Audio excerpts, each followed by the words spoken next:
السلام علیکم ورحمۃ اللہ۔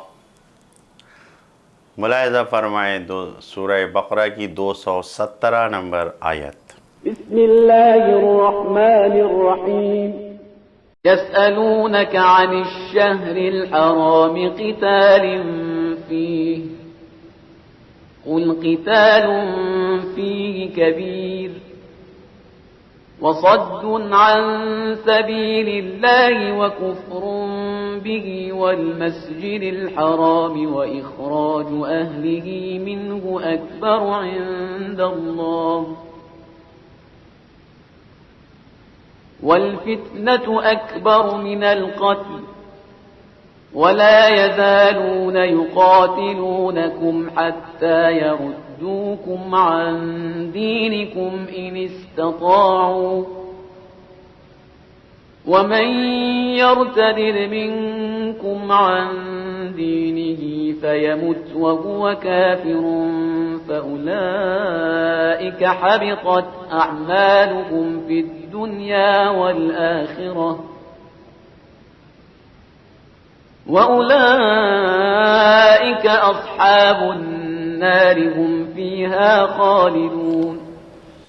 پیغمبر یہ آپ سے محترم مہینوں کے جہاد کے بارے میں سوال کر رہے ہیں، تو آپ کہہ دیجئے ان میں جنگ کرنا گناہ کبیرہ ہے، اور راہ خدا سے روکنا اور خدا اور مسجد الحرام کی حرمت کا انکار ہے، اور اہل مسجد الحرام کا وہاں سے نکال دینا خدا کی نگاہ میں جنگ سے بھی بدتر گناہ ہے، اور فتنہ تو قتل سے بھی بڑا جرم ہے۔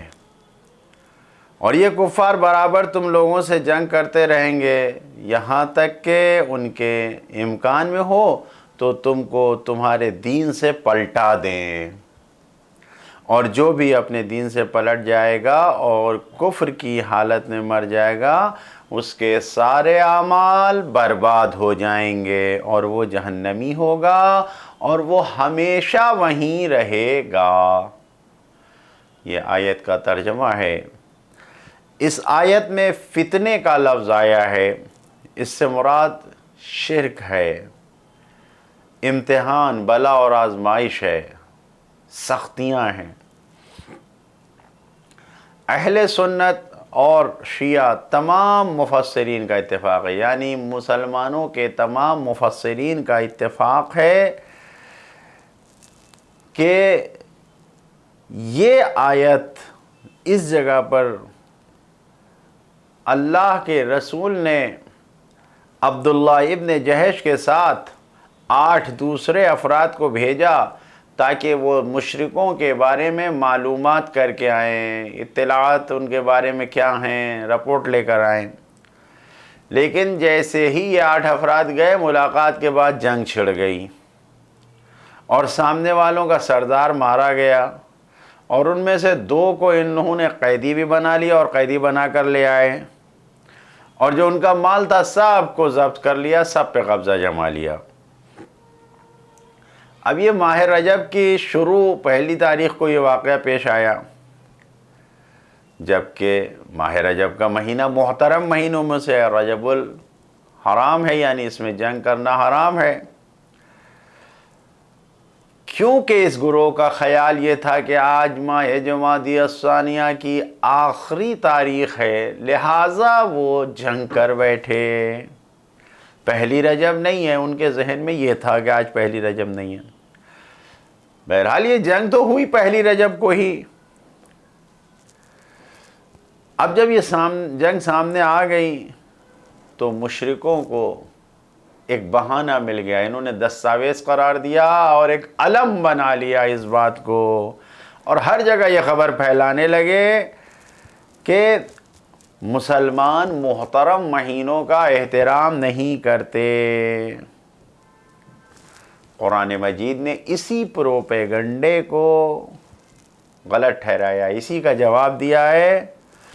حالانکہ یہ جنگ رجب میں ہوئی ہے لیکن مسلمانوں سے غلطی ہو گئی ہے،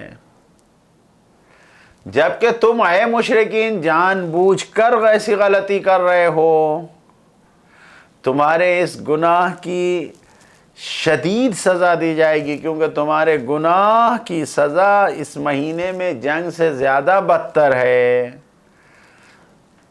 تم اتنی زیادہ، یعنی تم لوگوں نے اتنے زیادہ گناہ کیے ہیں، اتنا زیادہ جنایتیں کی ہیں کہ تمہارے گناہ کبیرہ ہو گئے ہیں۔ تم معمولی سی اس غلطی کو دستاویز قرار دے رہے ہو، علامت بنا رہے ہو، ہر جگہ پروپیگنڈا کر رہے ہو۔ ایسا نہ کرو۔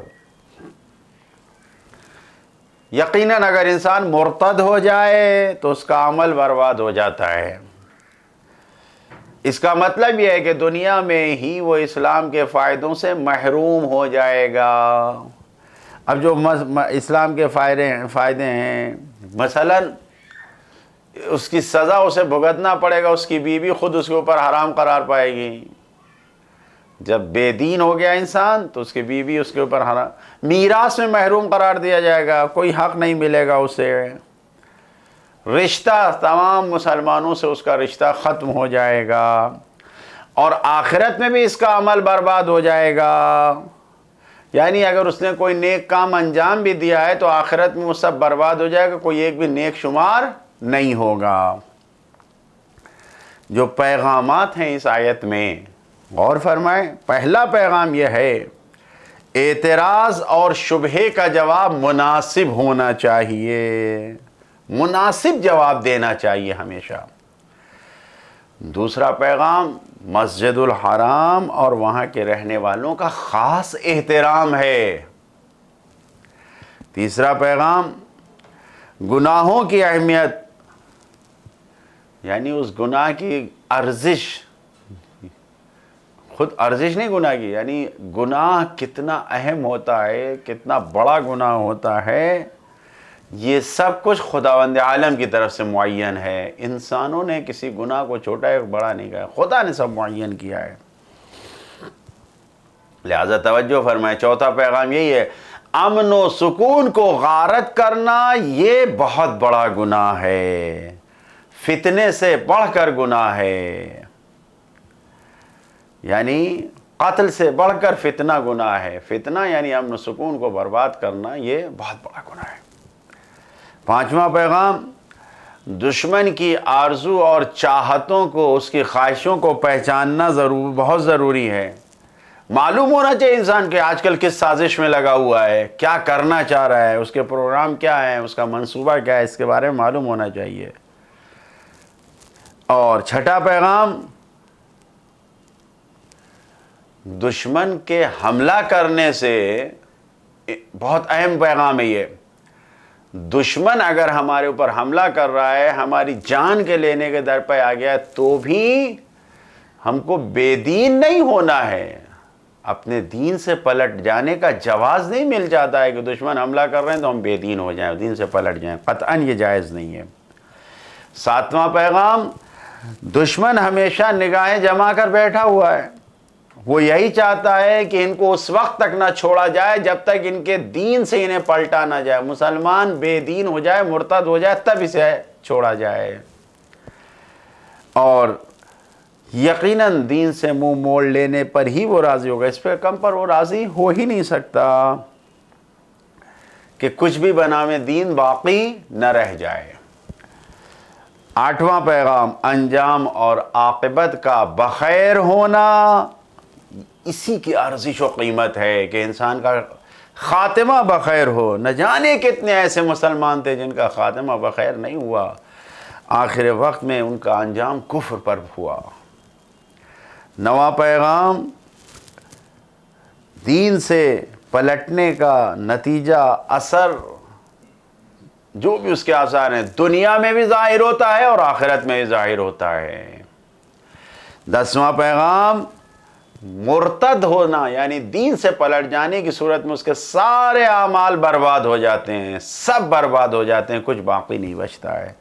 11واں پیغام، ایمان اور عقیدے کی قدر و قیمت یہی ہے کہ اگر ایمان گیا تو سارے اعمال برباد ہو جاتے ہیں، سب نیک اعمال بھی ختم ہو جاتے ہیں اگر ایمان چلا گیا۔